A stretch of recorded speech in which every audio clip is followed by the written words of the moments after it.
নমস্কার বন্ধুরা, আমি আবারও ফিরে এসেছি আরেকটি নতুন পর্ব নিয়ে।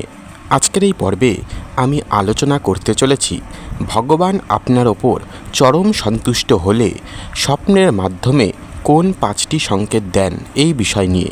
শুরু করার আগে বলে রাখি বন্ধুরা, চ্যানেলে এরকম ভিডিও আরও দেওয়া রয়েছে, দেখে আসবেন। চ্যানেলটিকে অবশ্য করে সাবস্ক্রাইব করবেন। চলুন আর দেরি না করে শুরু করা যাক। প্রথম স্বপ্ন শ্রীকৃষ্ণ বা কোনো দেবদেবীর দর্শন ও বাঁশির সুর। স্বপ্নে স্বয়ং ভগবান শ্রীকৃষ্ণ, তার কোনো অবতার বা অন্য কোনো দেবদেবীর মৃদু হাসি মুখের দর্শন পাওয়া পরম সৌভাগ্যের লক্ষণ। এর পাশাপাশি যদি স্বপ্নে আপনি শ্রীকৃষ্ণের বাঁশির সুমধুর ধ্বনি শুনতে পান, তবে বুঝতে হবে আপনার জীবনের সমস্ত অমঙ্গল ও মানসিক অশান্তির অবসান ঘটতে চলেছে। ঈশ্বর আপনাকে সংকেত দিচ্ছেন যে আপনি সঠিক পথেই চলছেন। দ্বিতীয় স্বপ্ন ময়ূরের পালক বা পদ্মফুল। শ্রীকৃষ্ণের অত্যন্ত প্রিয় দুটি উপাদান হল ময়ূরের পালক এবং পদ্মফুল। স্বপ্নে যদি আপনি এই দুটি জিনিসের কোনো একটি দেখতে পান, যেমন কেউ আপনাকে ময়ূরের পালক উপহার দিচ্ছে কিংবা আপনি কোনো জলাশয়ে সুন্দর পদ্মফুল ফুটে থাকতে দেখছেন, তবে তা চরম সৌভাগ্যের প্রতীক। এর অর্থ হল আপনার জীবনে সুখ, সমৃদ্ধি এবং আধ্যাত্মিক চেতনার বিকাশ ঘটতে চলেছে। তৃতীয় স্বপ্ন শঙ্খধ্বনি, পুজো বা মন্দিরের পরিবেশ। স্বপ্নে কোনো দিব্য মন্দিরের দর্শন পাওয়া, নিজেকে পূজারত অবস্থায় দেখা কিংবা তীব্র অথচ মধুর শঙ্খধ্বনি শুনতে পাওয়া অত্যন্ত শুভ সংকেত। শঙ্খের আওয়াজ নেতিবাচক শক্তি দূর করার প্রতীক। এই ধরনের স্বপ্ন নির্দেশ করে যে আপনার ওপর থেকে সমস্ত বাধা বিপত্তি কেটে গিয়ে এক নতুন এবং পজিটিভ অধ্যায়ের সূচনা হতে চলেছে।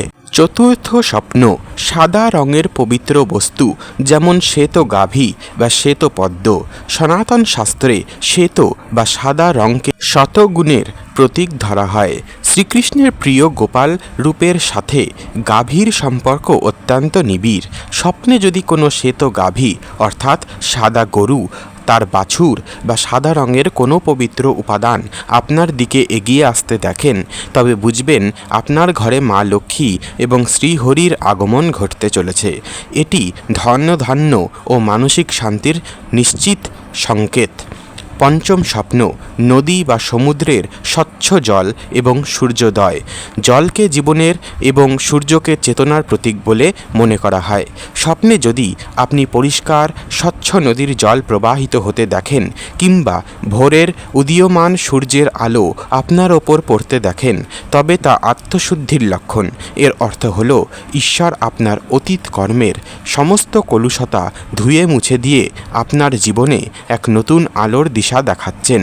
তবে মনে রাখবেন, শাস্ত্র অনুযায়ী ব্রহ্ম মুহূর্তের অর্থাৎ ভোর রাতের স্বপ্ন সাধারণত বেশি ফলপ্রসূ হয়।